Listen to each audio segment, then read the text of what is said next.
Cependant, une question persiste. Quelle est la finalité du projet Homme? Une question que l'homme n'a su répondre. Malgré les vastes étendues de logique et de savoir, malgré les plaines profondes de la religion. Et pourtant, c'est une évidence claire et confirmée, époque après époque. Pour certains, cette évidence porte le nom de nature et exige de l'homme le respect du cadre de vie qui l'entoure. Pour d'autres, elle porte le nom de science et exige que chaque fait, chaque information soit confirmée et vérifiée à travers l'analyse et l'interprétation logique. Pour d'autres, il s'appelle le rien. Pour d'autres, un autre nom. Car pour chaque homme, il y a une perception, qu'elle soit complète ou incomplète, objective ou subjective. La seule constante est donc la présence certaine de cette évidence. À notre niveau, nous préférons adopter un nom plus complet, plus objectif et qui ne dépend d'aucune réalité, d'aucune perception. L'origine de toute existence, Allah, le souffle premier.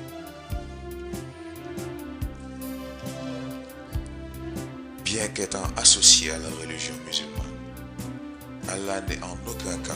confiné par l'imagination des esprits impolis qui tentent en vain de lui donner une apparence ou une appartenance. Le souffle de vie étant à l'origine de tout et de tous est la fondation sur laquelle la supériorité de l'homme est basée. jaajëfal bu baax waa régie ci extrait bi xëy na moom la ñu wax ni mooy introduire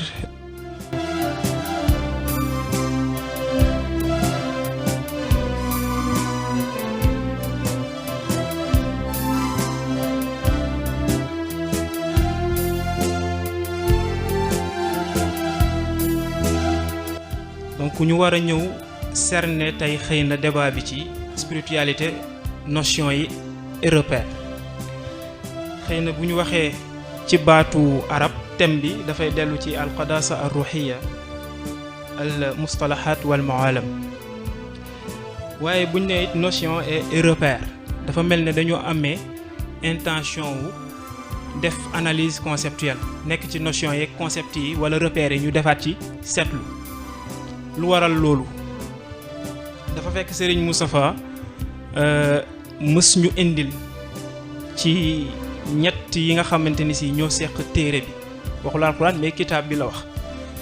bu ci njëkk moom moo dellu ci concept yi mu ne concept yi farata la ñu maîtriser ko maîtrise bi ngay am ci concept yi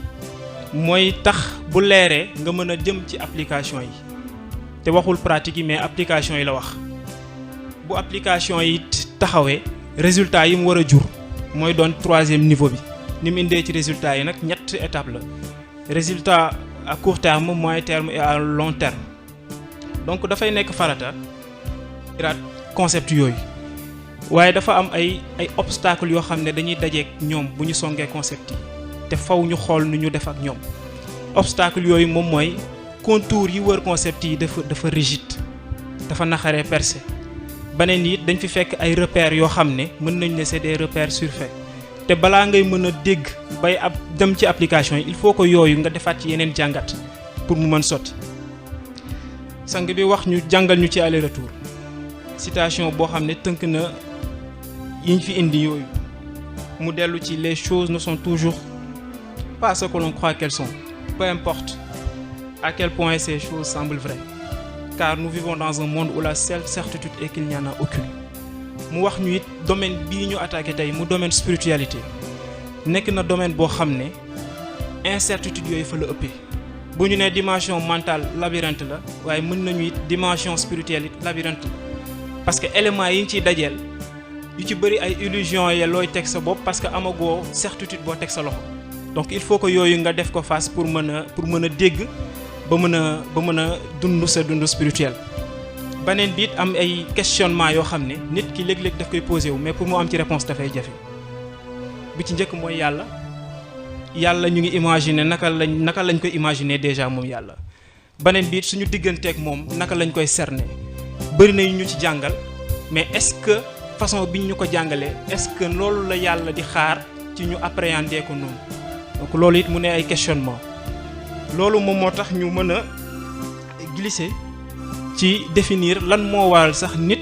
war a xalaat ne war na am interaction boobu moo ko yàlla ba ci questionné wu te yaakaar naa semaine yi ñu génn laal nañu ko xëy na suñu mbokk waa pôle mental yi comme keroog débat bi dafa am njóobeen bu ko coloré bi ñu wax ci besoin yi ñu ngi ko accès woon ci alimentation lekk ak nan mais heureusement bi sang bi ñëwee wax na ni besoin bi nit di am dëgg bu yëpp dàqoo moom mooy le souffle premier donc nekk na besoin boo xamante ni si nii moom mooy besoin bi ñuy wax ni parce que Descartes nee na le bon sens est la chose la mieux partagée au monde waaye ñun dañuy proposer autre chose ginnaaw bi ñu jàngalee li ñu jàngal mooy dañu gis ne le souffle premier demeure la chose la mieux partagée au monde parce que foo dem fekk ko fa Yonent bi indi na ko ci xadis bi mu naan kullu mawlud yulat ala al fitrati salim donc ce qui veut dire que muy athée bi muy jullit bi muy juif bi muy mbindeef yépp souffle premier boobu noonu mu ngi nekk ci ñoom comme moo nekk ci ñoom kon yaakaar naa bu dee lu démocratique moom moo nekk élément bi gën a démocratique donc loolu nekk premier aspect bi waaye li ci am solo mooy li nga indi ci discours bi mooy la seule constante reste la présence certaine de cette évidence mën nañ ko tuddee lu ne waaye évidence boobu comme nekk na rek yaakaar naa li ci des yëpp mën nañu xool fa ñuy jaar beneen bi it ba tey ci cadre besoin boobu comme nit ñu ko indilee ci ñu bëri yaakaaroon ne ruux moom mooy émettre besoin fekk ruux dafa transmettre message rek wax ne ñu xel yaram boo ci boppam moo toog ba xam ne li yàlla dëxëñ ci moom ci potentialité yëpp mënu ko utiliser dañu ko tegal ay barrières mu gis xel nekk moom it ci même circonstance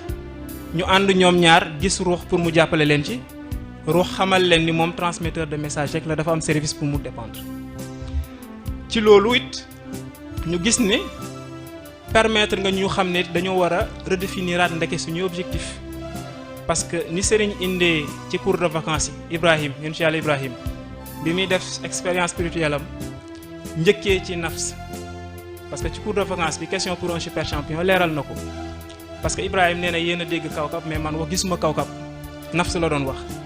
mu dellu ci ki jël physique am def ko objectif spécifique def ko objectif plutôt général or daf ko waroon def objectif spécifique ñu gis également mu tudd xel méngale ko ak weer wi xel it nekk benn dimension boo xam ne waroo ko def objectif général mais objectif spécifique nga ko war a def parce que ñaar yi ñu tudd yépp bi mu ko toppee ba ci biir dafa mel daf ko dugal ci camp mu jël ruux it mel ne nit ñi dañ koy faral di ko def objectif général pour relation boobu noonu mu nekk moteur bi or que moom it objectif spécifique nga ko war a ñëw finalement dañuy dellu ci théorie Nikola Tesla bi ñu indil ci 3 6 9 xaw ma nag objectif général 6 bi lañ koy teg wala ci 9 bi boobu xam naa après bu ñëwee nga jàppale ñu ci mais nga gis ne yeneen yi yëpp dafay nekk élément yoo xam ne ay objectif spécifique nga ko war a def objectif général bi nekk fa ñuy dajoo ca noyau humain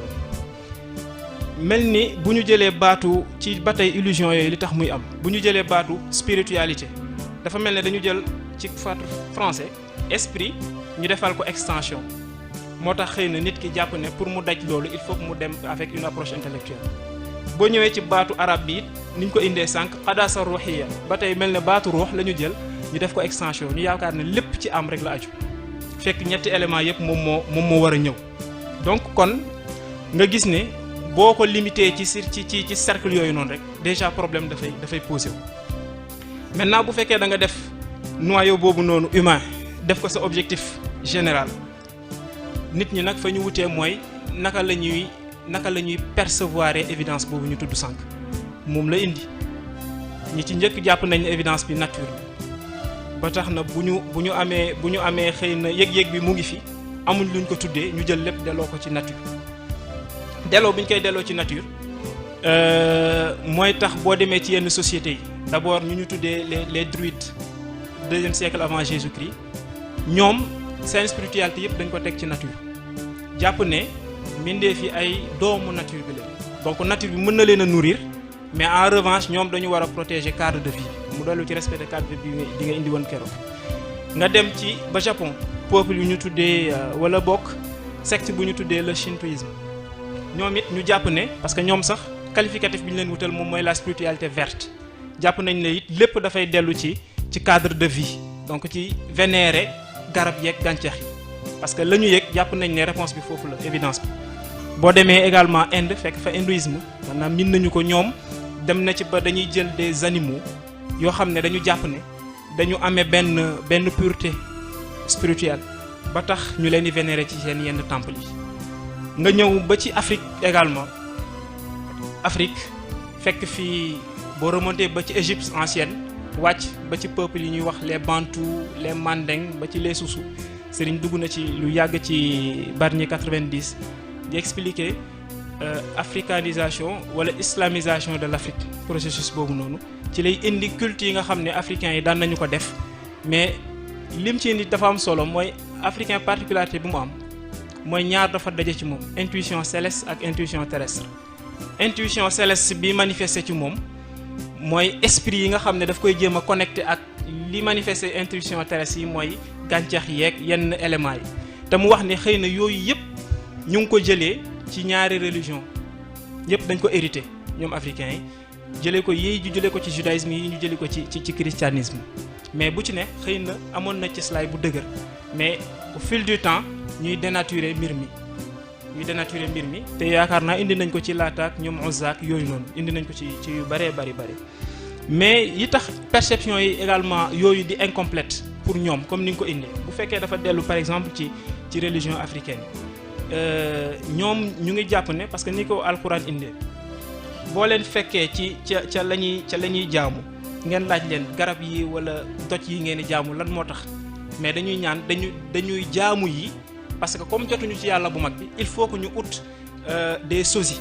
yàlla ci boppam la ñuy utal sosies à travers symbole yooyu noonu ñu daj ci yàlla bu mag bi mais Ibn Arabi moom it ci sagesse des prophètes mu wax ni yàlla pour nga cerner ko il faut que nga boolee ñaari caractéristiques benn bi ci njëkk moom mooy son immanence son immanence mooy aspect tashbih bi yàlla mën nga ko utal analogie dafay ñëw mais da nga ko war a booleeg sa transcendance ñaar la yoo xam ne da ngay jàpp ne oxymore la mais ñooy ànd donc yàlla le fait que mën nga ko jaar ci symbole yooyu noonu waaye bàyyil xel ni moom yàlla comme nee na laysa kamislihi shay donc il faut que transcendance boobu ñëw donc ñaar yooyu la ñu bàyyiwul xel xëy na moo tax ñuy versé wu ci erreur yooyu. beneen bi am na ñu jàppee évidence boobu tuddee ko turu science dem na ba am lu ñuy wax scientisme dem nañu ba jàpp ne finalement est-ce que sax du mu di nekk religion ci ñoom parce que loo leen mënti indil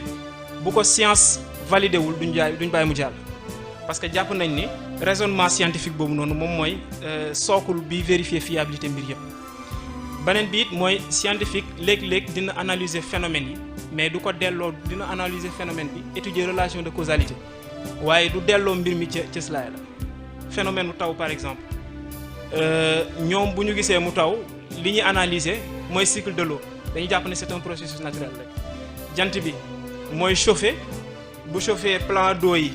évaporation am bu évaporation amee vent yi transporter nuages yi bu ñu dajee phénomène condensation am ndox wàcc ndox bu wàccee taw am li ruisseler li infiltrer cycle bi continuer waat évaporation amaat ñu yemale ko foofu mais malheureusement du ñu remonter ci élément déclencheur ki déclencher processus bi muy yàlla donc yooyu it dafay tax perception yi di incomplète à ce niveau.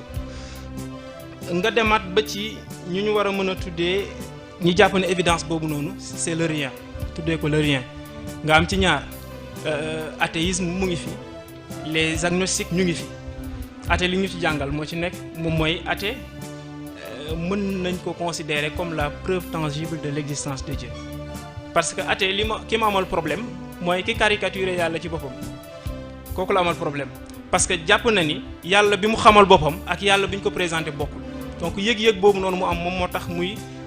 pousser lépp loo xam ne ni proposé nga ko tuddee ko yàlla bu ko defee mu dellu ci science wala mu dellu faneen pour am la mu soxla. am nga ci les agnostiques ñoom jàpp nañu ni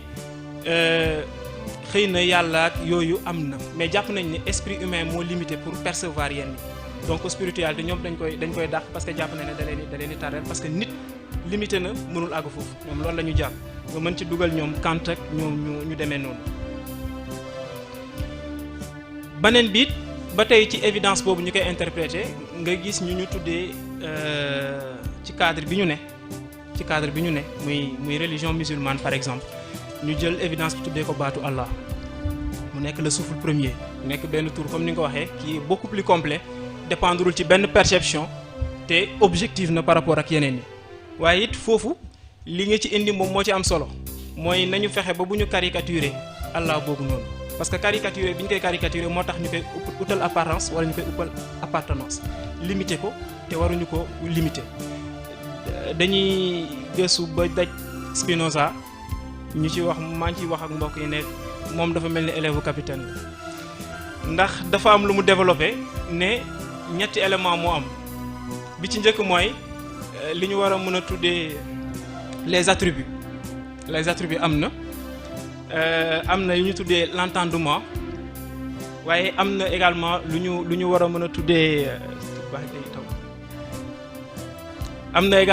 a mën a tuddee je pense ban tur la utiliser ci dernier élément bi moom la jàpp ne moo contenir lépp tur bee xaw a rëcc mais jàpp na ni loolu moo contenir lépp substance merci moom mooy substance premier moom jàpp na ne la substance premier moom mooy le contenant dara génnul substance premier donc lépp loo xam ne ni gis nga ko fi muy phénomène substance première boobu moo ko contenir te loolu jàpp na ne moom substance première boobu mooy yàlla mu dellu ci li nga indi woon que ni concept de mal xëy na léeg-léeg bu ñu jëlee yàlla dañ koy daax mais mal est-ce que mën nañu ko génnee ci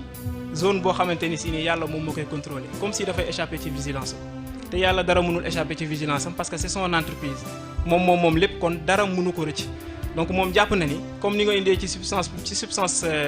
première boobu noonu jox ko yàlla que ni dara mënul génn ci cadre yàlla.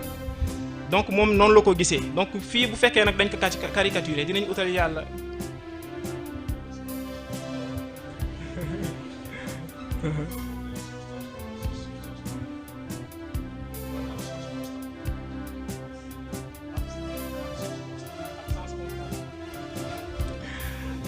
ma jottali leen question bi sang bi joxe Spinoza tudd na substance première moom mu ngi laaj léegi absence constante nuñ koy def waaw loolu la leen laaj voilà donc nga gis ne ba tey ci cadre diine boobu noonu yàlla il faut que ñu xoolaat ni ñu koy appréhender Serigne wax ñaari baat yoo xam ne tënk na lu bari mooy jaam biy jóg pour matal ponk diineem ak jaam biy jóg dem ci yàlla du benn moo tax mu indi différence bi am entre religion et culte ki jóg dem ci yàlla nag xëy na am na lu mu soxla loo xam ne dina ko yóbbu te moom mooy dellu xëy na ci mélodie bi ñu indil iqra bismi rabbik cette mélodie qui réveille le corps accélère l'esprit et exalte l'âme